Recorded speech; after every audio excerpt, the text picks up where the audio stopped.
Sandali. Ay, yan ay duhat. Lumboy. Ah, sige. Papatikim isa.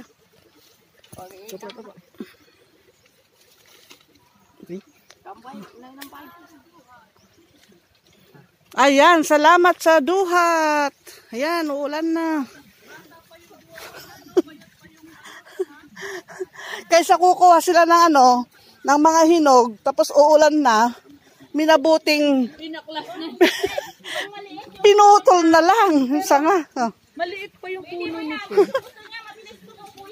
Na naman, si sister, galing magtanim. Hindi, ito po, napakabilis. Napakabilis nito. Yung, marami na sana dyan tumubo, kaya hindi siguro nila, baka pinapatay lang nila, no? Yun o, sa may kubo. Yan o, yung malaki na yan. Yung malaki na yung duwat yan. Pero wala nang bunga. Ayan na nga. Kaya, Ay, ito pa? Ala, doon pa lang galing. Ay, sa inyo. Hindi, sako pa ba yan? Hindi. Ah, hindi na, kasi ano yan? Mga manginginom yan. May kubo nila yan eh. Dati pag ano, araw-araw, ang daming tao dyan. Hindi inuman. Oo, inuman ng ano, ng masaka. Diyan sila nagpapahinga pag ano, pag nagtatanim.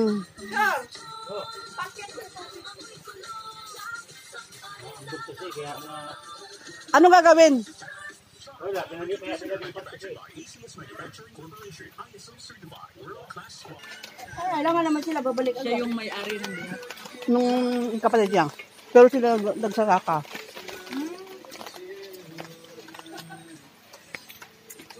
Pati buto tuloy, kinain ko na oh. Sige na, wala nang problema.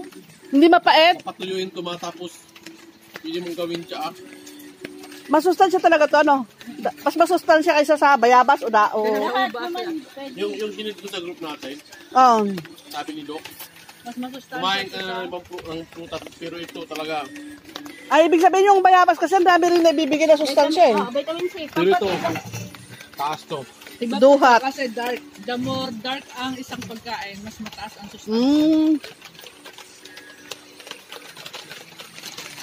Nagmadali pala sila imbis na mamitas, kumuha na lang. Ang puto niya, Jay? O malaki?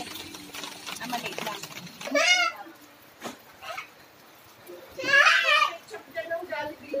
Papahingi po! Saka na lang po! Ay, yung electric pan ha.